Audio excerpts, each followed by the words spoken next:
Some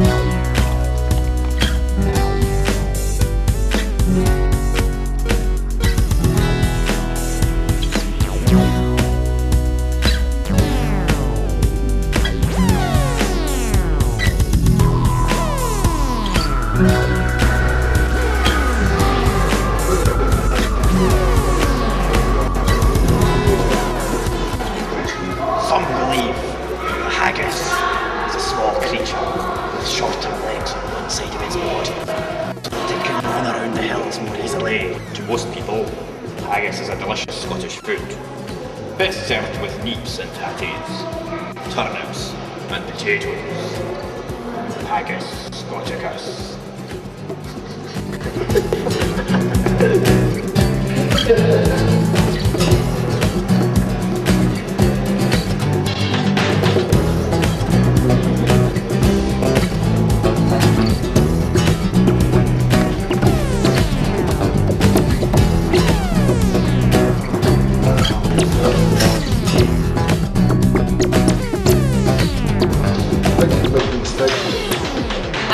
I'm the Paintings Conservative for Glasgow Museum.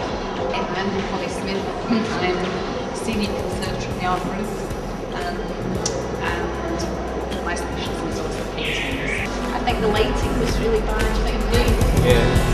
From this.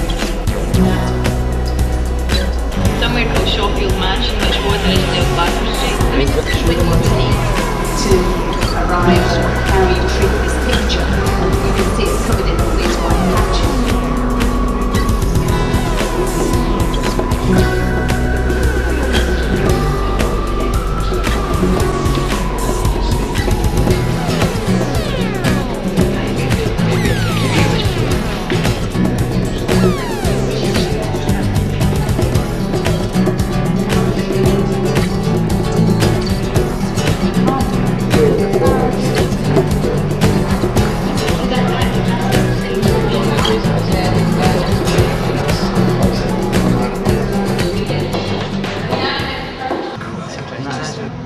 How are we going to approach this? Maybe you should be specialists in some. You can take on another personality in order to do this. You needn't be factually accurate about it at all. No, but I think, like, for me personally, it's all about, you know, like, the narrative, like the story that the painting's got to tell. What's going on in his head, what the thinking during this painting. He's obviously quite sort of proud, but maybe with this pride, you know, comes this kind of like sheer arrogance, and the fact that he's put the slave in just to show off. It's all been staged and painted. Obviously this painting has been in a state of disrepair and it's got quite important social connotations. And so it's quite good for us to look back and see how it might have been considered back then, and the way to do this, restoring the painting and the techniques they were talking about. It seems like such a difficult skill to master, and you'd need a really keen eye and a hell of a lot of patience. All the materials being used as well. It must be, you know, quite a frustrating job to have to do, or to want to do. Nobody touches the painting. So we've come up with this. Excuse me, are you painting that? Yes, we're actually restoring this out in here. The painting has now been deglossified. The orange squares, that's the parts where we've left on the dirty gloss that we've removed. Why do they go that colour? Because of light damage, etc. From where the painting's been, it'll be light damage and obviously dust in the air will have fallen on it and stuck. And why are the three of you working on the picture together? The three of us, we enjoy it. And we're good friends. I'm the specialist in the talking part.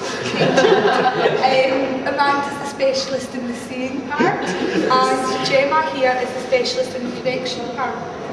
What's that bird doing? This wee bird here. Is that the bird you're referring to? Yeah. Or the one with the guitar? Oh, the one with the guitar. She's singing away happily to herself. The wee bird in the back there is a parrot. It's the family pet. They wanted to include him in the painting. It was wee Henry the parrot.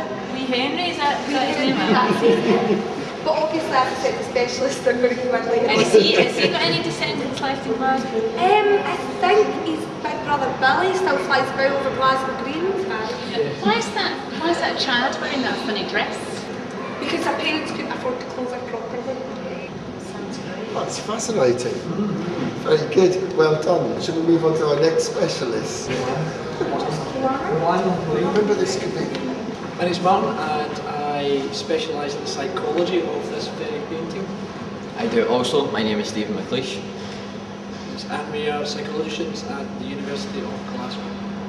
If you have any questions, we are pleased to help about this picture detail. Will you tell us what you mean about the psychology of the painting? Well, each individual, each character has to what's going on in their head. Why are they looking the way they're looking? They seem happy, but are they happy? I think that's really what the psychology of the painting is all about. Are there any reason for them not to be happy? Question here actually, well, this letter here actually held by John. We believe because his wife is actually his third wife, this man had a history, unfortunately. And this letter here, he's actually quite a bold man, and the fact that this letter here is actually from his mistress. You see? That's quite a sexy kind of letter. Yes, it is, absolutely. Let's look to the mum here. She's holding, that's like her baby here, and this kid's coming up to her and she's kind of ignoring it. And it's just because the kid doesn't want anything out itself. But all the girls here, Helen, Samantha, George, Bob, Susie, Sharon, and Helen. That's the names everyone. They're just all being, being nice for their dad and They're getting. all very proud of their dad, the other dads naturally. But there is a sort of feeling of sort of resentment towards this women. They've had to go through the sort of almost a trauma in a sense that their dad is two wives already. This is the third one. Is it old, this picture? Or is it new and they're kind of wearing a fancy dress? Because they're quite modern names, aren't they? Yeah, So maybe they were going to form some sort of rock band, Yeah. It's like the Jackson 5 and she's learning the guitar. Well, I think she's actually played that as an F fret. It's Yeah. sort of common in such music as AC/DC. Right. Yes. It's amazing, isn't it? Because you'd never Yeah, just looking at it, you wouldn't have known. Yeah.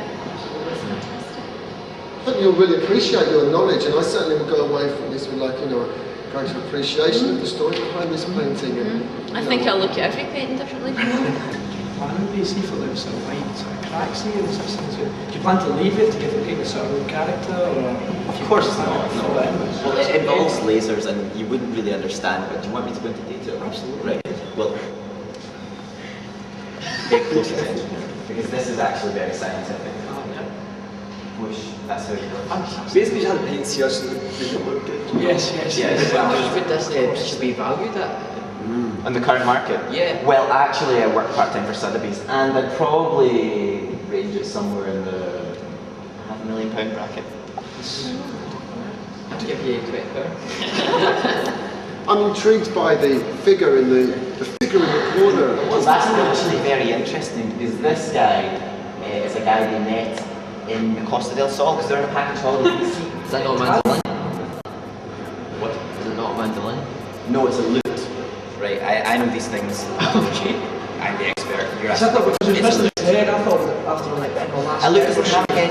A lute doesn't have a head. A lute doesn't have a head. Oh, okay. Okay. Do you like talking to the public? Oh, I love talking to people like paintings. It fills me with this immense satisfaction that no amount of restoring paintings could. They're a bit of a nuisance actually, to be honest with you. They are. They can ask kind of questions which. Really? Yeah. Kelvingrove. My smock, actually, I got it at Topshop for a £5. It was in the reduced section. It's pretty good. What do those funny head things that you've got do? What are they for? Oh, right, yeah. Well, Are they anything to do with the actually- lasers? yeah, actually, if I should put them on the wrong way around. It makes you look like you know what you're talking about. It's called a mind device. The artist who painted it. Yeah. His name was Frederick Francis. Was he in the Costa del Sol as well? And he painted this because this bloke, he decided that this motley crew should be painted. They were just so good looking, And he thought, well, I've got to round up all the good looking people of Glasgow and paint them. So he hired Frederick, what's his face, to do that for him. Not really bothered about the painter anyway. Exactly, the painter doesn't matter, it's the restoration that counts. This is historically significant somehow. And we've got to kind of express that.